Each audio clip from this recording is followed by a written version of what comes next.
Hello, Radhe Radhe, नमस्कार साथियों। आप सभी का स्वागत है एम्बिशन एकेडमी और हमारे यूट्यूब चैनल पढ़ाई अड्डा पे। साथियों, आज की क्लास में, आज की वीडियो में हम पढ़ेंगे शून्यों की संख्या। आज का जो हमारा टॉपिक रहने वाला है वो रहने वाला है शून्यों की संख्या। किसी परीक्षा में शून्यों की संख्या से क्वेश्चन अच्छे खासे आते हैं, भर भर के पूछे जाते हैं, उन्हीं के बारे में हम आज चर्चा करेंगे। अब शून्यों की संख्या पढ़ने से पहले हमें यह पता होना चाहिए कि शून्य होता क्या है या शून्य कहते किसे हैं। तो शून्य को दर्शाने के लिए हमारे पास जो तरीका होता है वह होता है ये आकृति। यानी कभी भी एक गोल आकृति या ओ के आकार का कोई भी अगर अंक में देखने को मिल जाए तो उसी को कहा जाता है शून्य। आप सभी जो है इस चीज़ से परिचित होंगे। तो आगे हम ज़्यादा देर न करते हुए इस टॉपिक पर आते हैं। कभी भी अगर कोई संख्या दे दी जाए और पूछा जाए कि उसमें शून्यों की संख्या कितनी है या उसमें कितने शून्य हैं, तो हम आसानी से देख के बता सकते हैं। जैसे हमने कहा एक संख्या है 100 और पूछा जाए कि इसमें कितने शून्य हैं, तो हम सीधे सीधे देख के बता देंगे कि 1 और 2, यानी कि इसमें शून्यों की संख्या 2। उसी तरीके से हमारे पास अगर कोई दूसरी संख्या आ गई, मान लीजिए हमसे कहा गया 550, इसमें शून्यों की संख्या कितनी है, तो इसमें शून्यों की संख्या जो है वह 1। तो किसी भी संख्या को हम देख कर बता सकते हैं कि उसमें शून्यों की संख्या कितनी है। लेकिन क्या शून्यों को गिनने का जो तरीका होता है क्या वही होता है, क्या दूसरा तरीका होता है, तो उसी पर हम चर्चा करते हैं। पहली बात, जब भी हम शून्यों की गिनती करते हैं, जब भी हम उसकी गिनती करते हैं तो हमेशा दाहिने तरफ से करते हैं। दाहिने तरफ का मतलब है इकाई की तरफ से, और इकाई की तरफ से तब तक करते हैं जब तक कि उस शून्य के बाद दूसरा अंक ना आ जाए। जैसे हमारे पास प्रश्न लिखे गए हैं 1000। अब 1000 में अगर शून्यों की संख्या को गिनने को कहा जाए तो हम क्या गिनेंगे, 1 2 3, यानी कि 1000 में जो जीरो हैं या शून्य हैं उनकी संख्या कितनी है, वह है 3। उसी तरीके से दूसरी संख्या है 2300। 2300 में अगर कहा जाए कि शून्य कितने हैं, तो हम सीधे सीधे देख के बता सकते हैं 1 और 2, यानी इसमें कितने शून्य हैं, 2। अगली संख्या हमारे पास है 150। 150 में अगर शून्य गिनने को कहा जाए कि कितने जीरो हैं, तो हम सीधे सीधे देख के बता सकते हैं कि इसमें कितने जीरो हैं, 1। अब इसी से रिलेटेड, इसी से जुड़ा हुआ अगली संख्या कौन सी है, अगली संख्या है इकाई, दहाई, सैकड़ा, हजार, 10,000, लाख, 10 लाख, करोड़, यानी 2 करोड़ 80 लाख 3,000। ये संख्या है, या जो भी संख्या दी गई है, इस संख्या में अगर कहा जाए कि शून्यों की संख्या, तो जो सामान्य लोग हैं, जिनको नहीं पता है, जिनको नहीं जानकारी, वो क्या करेंगे, गिनना शुरू कर देंगे 1 2 3 4 5। वो शून्यों की संख्या इसमें कितने बताएंगे, 5। जबकि यह आंसर, यह उत्तर पूरी तरीके से गलत माना जाएगा। क्यों गलत माना जाएगा, क्योंकि शून्यों को गिनने का एक नियम होता है। नियम यह होता है कि आप उनकी गिनती हमेशा इकाई की तरफ से करेंगे, और इकाई की तरफ से गिनती तब तक करेंगे जब तक कोई दूसरा अंक ना आ जाए। और दूसरा अंक आने के बाद अगर उसके बाद भी अगर शून्य है तो उनकी गिनती उसमें नहीं की जाती। तो इस प्रकार से अगर यह संख्या लिखी गई है तो इसमें जो शून्यों की संख्या है वह मात्र 3 है, 1 2 और 3, यानी इसमें शून्यों की संख्या 3 है। इन दोनों शून्यों को काउंट नहीं किया जाता, यानी गिना नहीं जाता। इसी तरीके से एक दूसरा प्रश्न हम कह सकते हैं। हमने कहा 15,0,0,4,0 और पूछा जाए कि इसमें शून्यों की संख्या कितनी है, तो आप सीधे सीधे बता सकते हैं कि इसमें जो शून्यों की संख्या है वह केवल 1 है, क्योंकि इसके बाद वाला जो अंक है वो दूसरा अंक हो जा रहा है। और जब कभी भी शून्य के बाद अगला अंक आ जाए तो उसके बाद के जितने भी चाहे शून्य रहे हों उनकी गिनती नहीं की जाती। आगे चलते हैं। इससे रिलेटेड और क्वेश्चन कौन कौन से आते हैं, तो देखिए इसमें सबसे पहला टाइप का जो प्रश्न आता है वह आता है योग वाली प्रश्न, यानी कि कुछ संख्याओं को हमको जोड़ने को दे दिया जाएगा और पूछा जाएगा कि उनमें शून्यों की संख्या कितनी है। तो इसकी चर्चा करने के लिए हम देखते हैं, जब कभी भी अगर हमको योग वाला प्रश्न दिया रहे, इस टाइप का प्रश्न दिया रहे और उसमें पूछा जाए कि शून्यों की संख्या कितनी है, तो हमको सारे के सारी संख्याओं को जोड़ने की जरूरत नहीं है। हमें देख लेना है कि किस संख्या में सबसे कम शून्य है, किस संख्या में सबसे कम जीरो है। तो इसमें देख रहे हैं कि इसमें 1 2 3 4, इसमें शून्यों की संख्या 4 है। इसमें कितनी है, 1 2 3, इसमें 3 है, और इसमें 1 2 यानी 2 है। तो सबसे कम किसमें है, 300 में सबसे कम है। तो टोटल जो आंसर आने वाला है, इनका जो शून्यों की संख्या आने वाली है वो कितनी आएगी, 2। इस बात का मतलब यह है कि अगर कई शून्यों वाली संख्याएं दी गई हैं और उसमें शून्यों की संख्या पूछा जाए उत्तर के रूप में, तो आपको करना क्या है कि जो सबसे कम शून्य वाली संख्या होती है उसी को हम मान लेते हैं आंसर। इसी तरीके से अगर हम आपसे कहें कि एक संख्या है 2100, दूसरी संख्या है 13,000 और तीसरी संख्या है 55 और 5 जीरो, और इन सबको जोड़ने की बात कही है। तो बताइए शून्यों की संख्या क्या होगी, जो उत्तर होगा उसमें शून्यों की संख्या कितनी होगी, कितने शून्य होंगे। तो उसके लिए हमको इन सबको जोड़ने की बिल्कुल भी जरूरत नहीं है, बस यह देख लेना है कि जिस संख्या में सबसे कम शून्य हो वही जो है उसका उत्तर माना जाएगा शून्यों की संख्या का। तो इसमें सबसे कम शून्य है, यानी कि इनमें शून्यों की संख्या कितनी होगी, वह 2 होगी। इस प्रकार से इस प्रकार के प्रश्नों को हम बिना पेन उठाए हल कर सकते हैं। लेकिन यहाँ पे एक कंडीशन होती है। कंडीशन क्या होती है कि जब कभी भी किसी भी संख्या में अगर शून्यों के बाद के जो अंक हैं उनको जोड़ने के बाद अगर 10 आ रहा है या 10 का गुणज आ रहा है, तब वहाँ पे शून्यों की संख्या बदल जाती है। जैसे ये अपवाद के रूप में मान सकते हैं। यहाँ पे हमने सामने देखा है, यह है 1800 संख्या और यह संख्या है 2200। अब देखने में तो दोनों में बराबर समान शून्य दिख रहे हैं, हम मान सकते हैं कि हाँ 2 शून्य है 2 शून्य है तो दोनों होंगे। लेकिन शून्य के बाद वाला जो अंक है इसमें 8 है और इसमें 2 है। क्या इन दोनों को जोड़ने के बाद 10 हो जाता है? तो इन दोनों को जब जोड़ेंगे तो वो आएगा आंसर 10, यानी एक शून्य और बढ़ जाते हैं। तो इस प्रकार से जो शून्यों की संख्या हो जाएगी वो क्या हो जाएगी, 3। तो इस प्रकार के जब भी प्रश्न आए तो उनके लिए आप उनका योगफल निकाल कर ही इस प्रश्न को हल करेंगे। जहाँ पे योगफल 10 का गुणज ना आ रहा हो शून्य के बाद वाले अंक का, तब वहाँ पे जो है हमको ऐसे हल कर लेना है। और जहाँ पे शून्य के बाद वाले अंकों का जो योगफल आ रहा है वो अगर 10 या 10 के गुणज में आ रहा है, 10 के गुणज का मतलब कि 10 के पहाड़े वाली संख्या जैसे 20, 30, 40, 50, 60 इस तरीके से आ रहा है, तब वहाँ पे हम उनको अलग से यानी योग करके जोड़ना शुरू करेंगे। ठीक है, आगे अगले टाइप में हम चलते हैं। जो अगला टाइप है वो है अंतर वाले प्रश्न। जैसे हम योग वाले प्रश्नों को हल करते हैं कि जो सबसे कम शून्य जिसमें होगा, जिस संख्या में होगा, उसी संख्या को हम मानते हैं कि वह उसमें उतने ही संख्या में शून्य माने जाते हैं। तो उसी प्रकार से अंतर वाले संख्या भी होते हैं। अंतर वाले प्रश्नों में क्या किया जाता है कि जिसमें भी कम शून्य हो उन्हीं को माना जाएगा शून्यों की संख्या। जैसे हमने कहा कि 3,40,000 में से अगर 2500 घटाना हो गया तो हमें इसमें पूरे के पूरे घटाने की बिल्कुल भी जरूरत नहीं है, बस ये देख लेना है कि किसमें शून्यों की संख्या कम है। इसमें शून्यों की संख्या 4 है, इसमें शून्यों की संख्या 2 है। तो जो शून्यों की संख्या मानी जाएगी वो कितनी मानी जाएगी, 2। इस प्रकार के प्रश्नों में बस आपको यह ध्यान देना है कि जिस प्रश्न में जिस संख्या में शून्यों की संख्या कम हो उसी को उत्तर मान लिया जाता है। जैसे हम योग वाले प्रश्न में अपवाद या उस तरीके से एक अलग तरीका पढ़ रहे थे, उसी तरीके से यहाँ पर भी है। यहाँ पर भी क्या है कि जब अंत में शून्यों की संख्या बराबर होती है तो हमें उन शून्यों के पहले वाले अंकों को देखना है कि क्या उनका अंतर तो नहीं 0 आ रहा है, उनका अंतर यानी एक दो संख्याएं बराबर तो नहीं है, और अगर बराबर हैं तब भी यहाँ पे शून्यों की संख्या बढ़ जाएगी। जैसे हमने कहा कि यहाँ पे शून्य है, 3 शून्य है और 3 शून्य माने जाएंगे। मैंने आप लोग को गिनने का तरीका बता दिया। अब इस शून्य के पहले वाली संख्या कौन सी है, 8। इस यहाँ पे पहले वाली संख्या कौन सी है, 8। तो 8 में से जब 8 घटाएंगे तब भी जो है आता है क्या, 0। तो इस प्रकार से जो यहाँ पे 0 की संख्या बढ़ जाएगी, वो कितनी हो जाएगी, 4। इसके आगे अगर कोई और संख्या है तो उसको भी हटा के हम देख सकते हैं, लेकिन यहाँ पे शून्यों की संख्या क्या होगी, 4। उम्मीद करता हूँ यह टाइप भी आपको समझ में आया होगा। अब आगे की तरफ चलते हुए हम अगला टाइप देखते हैं। देखिए शून्यों की संख्या वाले जो प्रश्न आते हैं उसमें गुणा वाले प्रश्न सबसे ज़्यादा पूछे जाते हैं।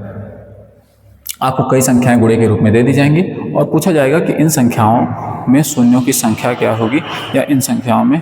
देखिए आगे आने वाले जो प्रश्न होते हैं वो होते हैं गुणे वाले प्रश्न। ऐसे प्रश्न जिसमें कई संख्याओं का गुणा करने को कहा जाए और उसमें अंत में पूछा जाए कि इसमें कितने शून्य हैं, कितने 0 हैं। तो इस प्रकार के प्रश्नों को हल करने से पहले हमें कुछ महत्वपूर्ण कॉन्सेप्ट या कुछ महत्वपूर्ण चीज़ें हमको जानना बहुत जरूरी है। सबसे पहली बात, शून्य का निर्माण कैसे होता है, यह बनता कैसे है। जब गुणा किसी भी संख्या का किया जाता है तो उसका निर्माण होता कैसे है, कहाँ पे शून्य मिलता है। तो जो शून्य का निर्माण की जो तरीका होता है वह होता है 2 और 5 का गुणा।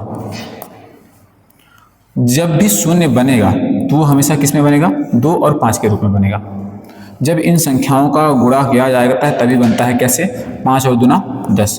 तो यहाँ पे कितने शून्य बने, उतने, यानी कि जितने 2 और जितने 5 रहेंगे, जितने जोड़े इन दोनों के बनेंगे उतने शून्यों की संख्या बढ़ जाती है। जैसे हमने कहा कि 2 गुणे 2, 2 बार 2 लिखा और 2 बार 5 लिखा, और इनका गुणा करने पर पूछा कि कितने शून्य बनेंगे। तो आपको पता है कि 2 दूना 4 होता है और 5 बचे 25 होता है, और जब इनका गुणा करते हैं तो बनता है क्या, 100। और 100 बनने का मतलब कि यहाँ पे शून्यों की संख्या कितनी आ गई, 2।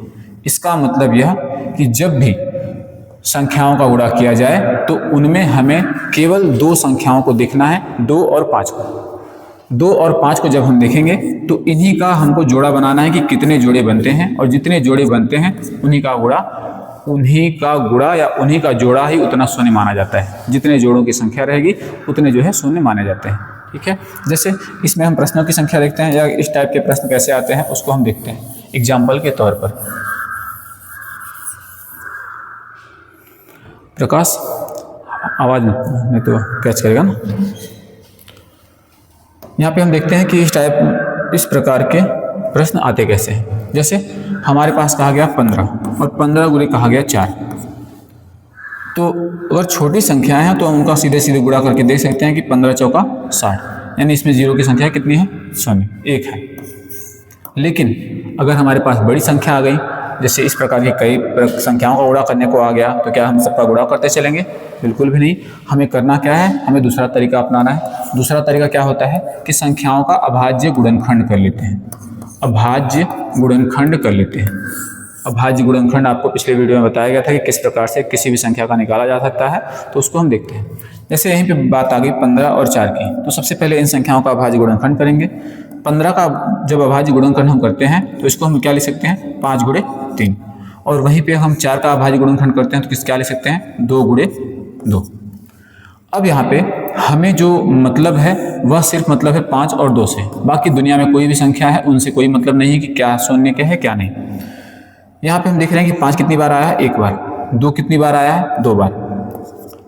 तो यहाँ पे जोड़ा कौन सा बनेगा, 1 बार 5 गुणे 2 लिख देंगे। लेकिन 1 2 अभी भी बच रहा है, तो जो 2 बच रहा है उसको हमको नहीं लेना है। जितने जोड़े बनेंगे यानी जितनी बार 5 और 2 रहेंगे उन्हीं को हमको लेना है। अर्थात इसमें अंत में शून्यों की संख्या कितनी हो जाएगी, 1। उसी तरीके से अगर हम कहें कि 2 घाते 3 और 5 घाते 4, और इसमें पूछा जाए शून्य की संख्या, तो 2 घाते 3 का मतलब होता है कि 2 का गुणा कितनी बार, 3 बार। और 5 की घात 4 का मतलब होता है कि 5 का गुणा 4 बार। तो यहाँ पे हम 5 और 2 का जोड़ा बनाएंगे। तो जोड़ा बनाते हैं, एक जोड़ा ये हो गया, दूसरा जोड़ा ये हो गया और तीसरा जोड़ा ये हो गया। 3 जोड़े बन रहे हैं 5 के साथ, और चौथा जोड़ा नहीं बन रहा है। तो जितने जोड़े बनते हैं उन्हीं को हम मान लेते हैं शून्यों की संख्या का आंसर, यानी कि इसका जो उत्तर हो जाएगा वो कितना हो जाएगा, 3। और ये सब करने की भी जरूरत नहीं है, हमें केवल इनकी घात देख लेनी है, 2 और 5 की। जिसकी घात कम होती है वही होती है शून्यों की संख्या। जैसे यहाँ पे 2 की घात 3 है और 5 की घात 4 है, तो शून्यों की संख्या क्या होगी, 3। सीधे सीधे आपको आंसर दे देना है। इसी तरीके से हम अगर कहें कि 5 की घात 18 और 2 की घात 24, तो यहाँ पे शून्यों की संख्या कितनी होगी उत्तर में, तो शून्यों की संख्या जो होगी वह होगी 18, क्योंकि जिसकी घात कम होगी उतने ही जो है शून्य माने जाएंगे। ठीक है, तो इसी प्रकार के प्रश्नों को देखते हुए हम इस प्रश्न को हल करते हैं। इस टाइप को देखते हुए इस प्रश्न को हल करते हैं। जैसे प्रश्न में कहा गया है 18 गुणे 22 गुणे 20 गुणे 45, और इसमें पूछा जाए कि इसमें शून्यों की संख्या कितनी होगी। तो इसमें शून्यों की संख्या ज्ञात करने के लिए सबसे पहला हमारा जो कदम होगा वह होगा कि इन संख्याओं का अभाज्य गुणनखंड निकालते हैं। इन संख्याओं का अभाज्य गुणनखंड करके हम यह देखते हैं कि कितने 2 हैं और कितने 5।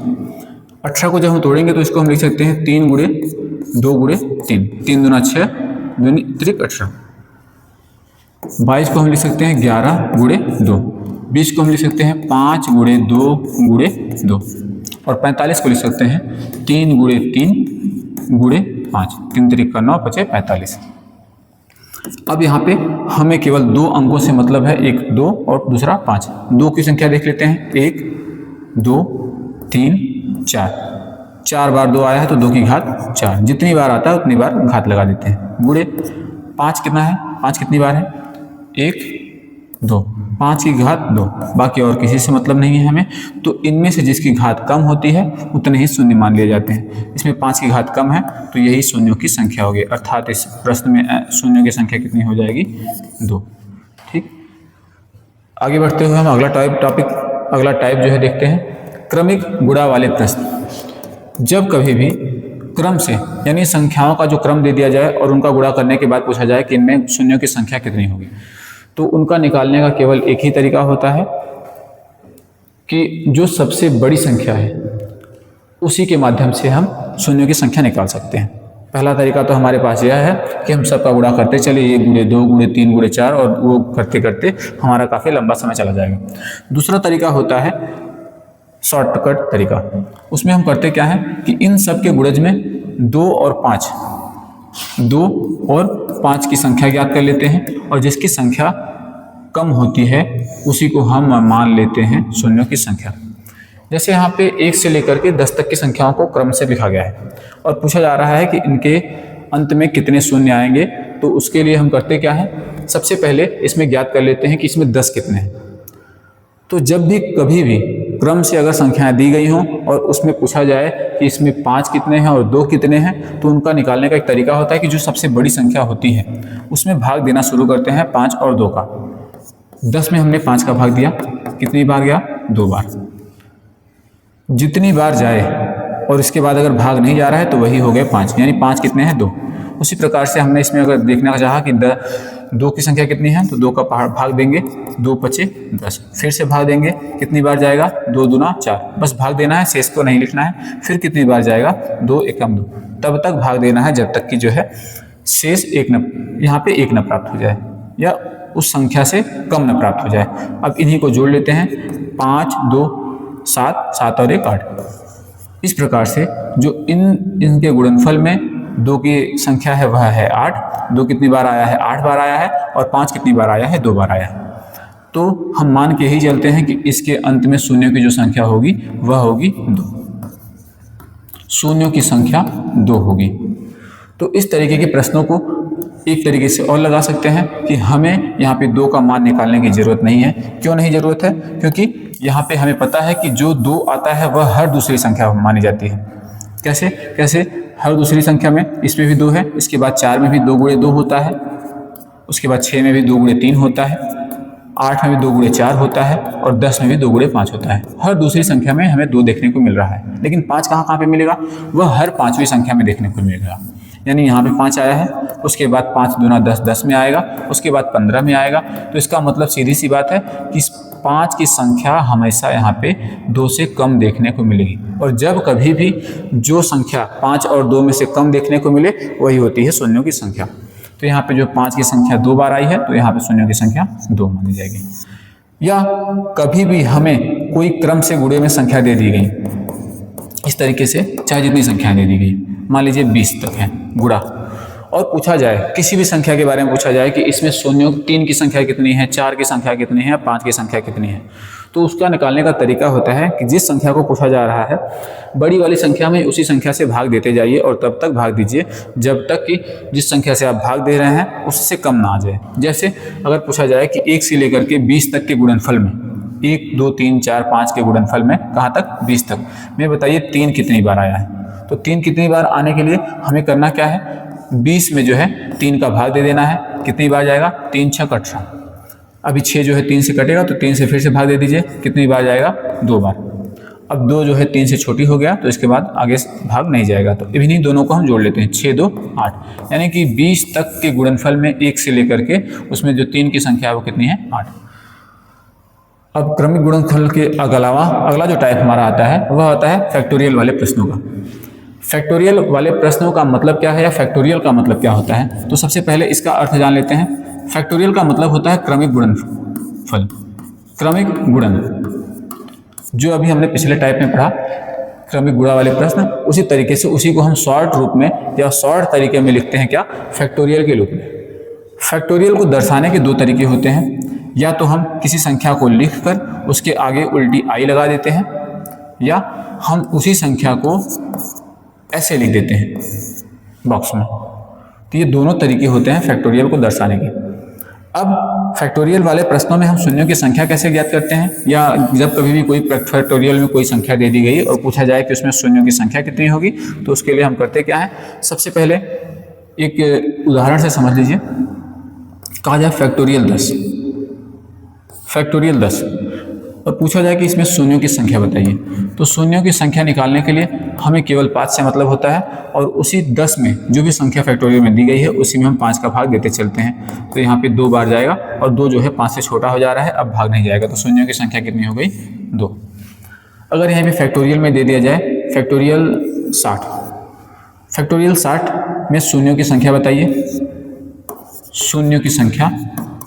तो फैक्टोरियल 60 में शून्यों की संख्या ज्ञात करने के लिए हमें करना कुछ नहीं, केवल इसमें 5 से भाग देते चले जाना है। 5 से जब हम यहाँ पे भाग देते हैं तो कितनी बार जाएगा, 12 बार। उसके बाद अभी 5 से फिर भाग जा सकता है, तो 5 से फिर भाग देंगे, कितनी बार जाएगा, 2 बार। 5 से 2 10।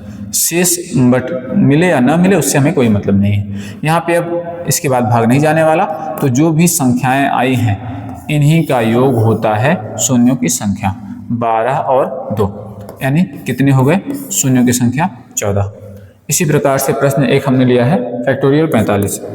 अगर फैक्टोरियल 45 के बारे में पूछा जाए कि इसमें शून्यों की संख्या बताइए, तो हमें शून्यों की संख्या ज्ञात करने के लिए 2 ही अंकों की जरूरत पड़ती है, 2 और 5। और आपको पता है कि अगर किसी भी संख्या को क्रम से जब लिखते हैं तो उसमें जो 5 और 2 में से जो संख्या, जो अंक कम बार आता है उसी को हम मान लेते हैं शून्यों की संख्या। तो यहाँ पे 1 से लेकर अगर हम 45 तक लिख रहे हैं तो इसका मतलब है कि उसमें जो 5 की संख्या आएगी, 5 का जो बार आएगा वो कम बार आएगा, तो इसलिए हम 5 का ही मान निकालते हैं कि 45 में कितनी बार 5 है। तो 45 में जब 5 का मान निकालने के लिए हम करते क्या है, 45 में 5 का भाग देते हैं, कितनी बार जाएगा, 9 बार जाएगा। अभी 9 5 से विभाजित हो सकता है, तो 5 से फिर से भाग देंगे, कितनी बार जाएगा, 5 एकम 5।